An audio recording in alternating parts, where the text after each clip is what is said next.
Have you ever stood at a crossroads, torn between two options, going back to your country, in our case Italy, which was the last thing we wanted, or spinning the globe and leaping somewhere new?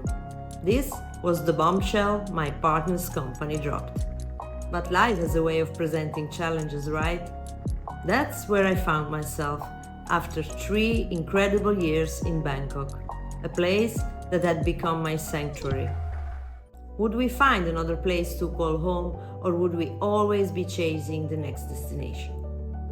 So there we were, caught between our love for Thailand and the thrill of the unknown. But hey, that's part of the adventure, right? With a heavy heart, it was time to get ready for our big move. I remember arriving here with all my life in one suitcase, but now we needed something bigger. So we found the perfect shipping company online and we ordered something called a Move Cube. It's essentially a giant wooden box that comes in different sizes. But as I watched our belongings being sealed into the box, a wave of anxiety and 1,000 thoughts flooded my mind. It was time to leave. This time, where do you think we ended up? Picture a city where skyscrapers touch the clouds and all trams zoom through busy streets. Outdoor elevators zoom people up steep hills, and a bustling harbor shimmers against the backdrop of shiny financial towers.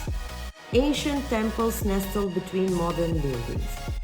The aroma of dumplings served for breakfast fills the air. Every sidewalk is bustling with people, their conversations buzzing all around. This is the electrifying world I stepped into when I made my third life-changing move. A quick note, if you're enjoying the ride, subscribe today and I'll virtually high-five you across the globe. No jet lag involved, I promise. I was immediately impressed by the public transport in Hong Kong. After landing at the airport, we took the Airport Express, one of the world's leading airport railway systems, which whisked us to the city in just 24 minutes. No matter where you wanted to go in Hong Kong, you had a choice between the MTR, buses, taxis, ferries, or even the iconic Ding Ding tram.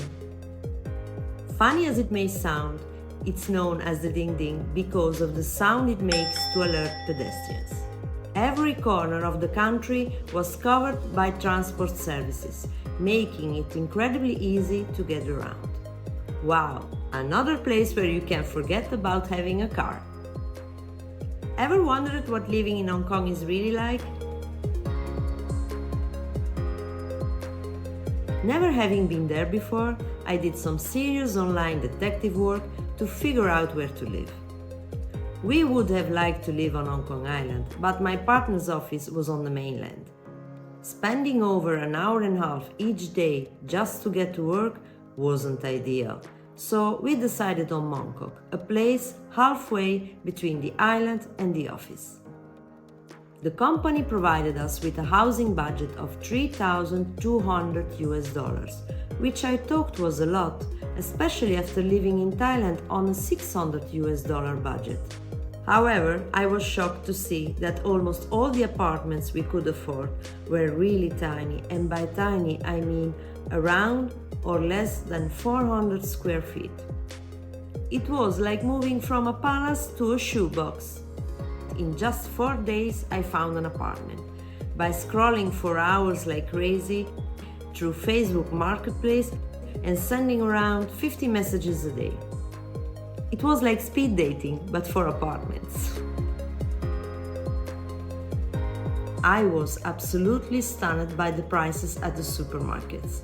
One bottle of water cost the same as 6 bottles in Thailand. And it wasn't just water. Everything was super expensive. Believe it or not, beer was actually cheaper than water. I seriously considered starting to drink beer instead. Every time I came back from the supermarket, I couldn't help but exclaim, "You won't believe how much I spent for groceries today." My boyfriend, rolling his eyes, always replied, Do you know how many times you already say that? But I couldn't stop because it was my own personal supermarket horror story that I had to share every single time. Living in Hong Kong was proving to be quite the financial adventure. When we first arrived, we didn't know anybody. We were completely alone, and I needed to find a solution. So I started searching through Facebook groups until I found this group of Italian women in Hong Kong who met for coffee once a week. I decided to give it a try. It's not easy to sit at a table surrounded by people you have never seen and start talking.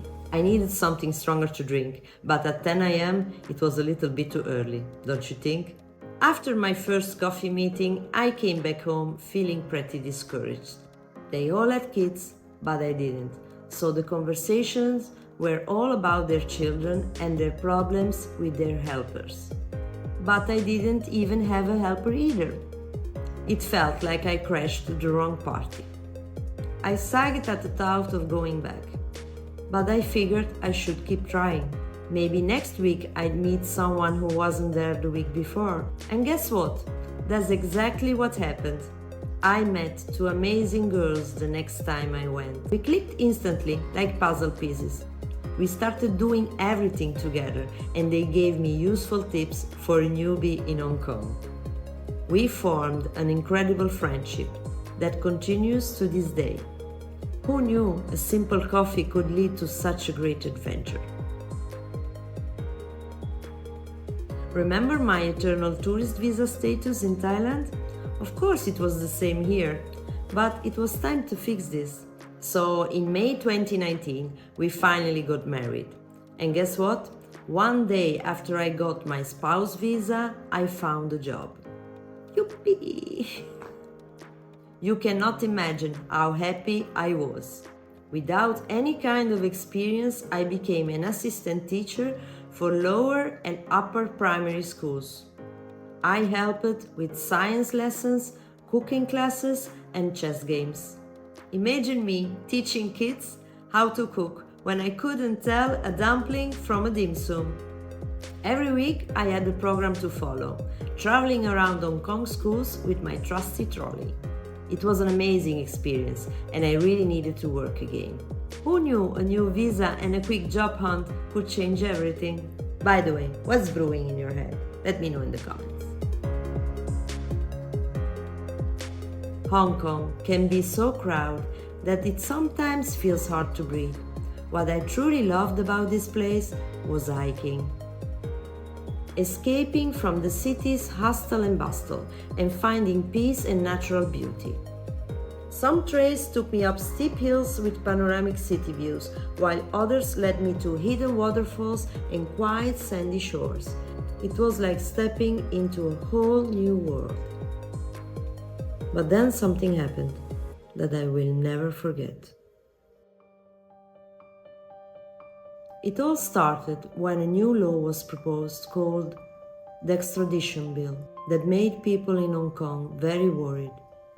This law would let the government send people to mainland China for trials, which scared many because they felt it would take away their rights. Millions of people marched in the streets, shouting for justice and freedom.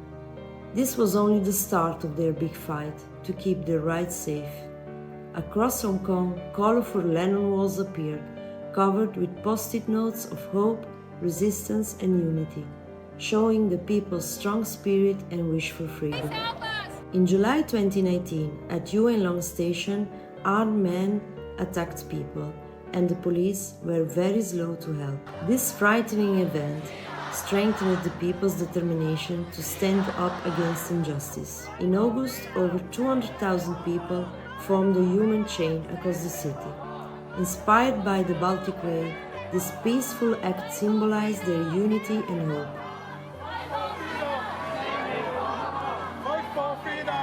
Every night at 10 p.m., I witnessed from my balcony the millions scream. People at their windows shouted their calls for freedom.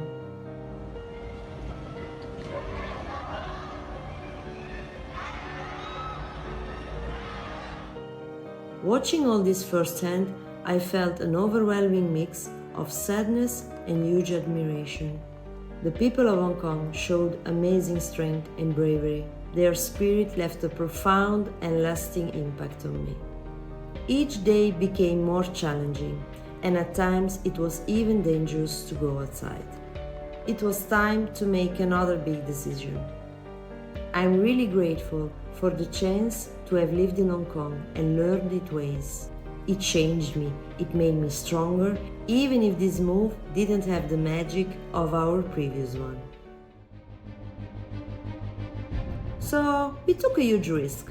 My husband quit his job, and it was time for my fourth life-changing move. Will it be paradise or just another wild ride? This time, we wanted to try something new. An island.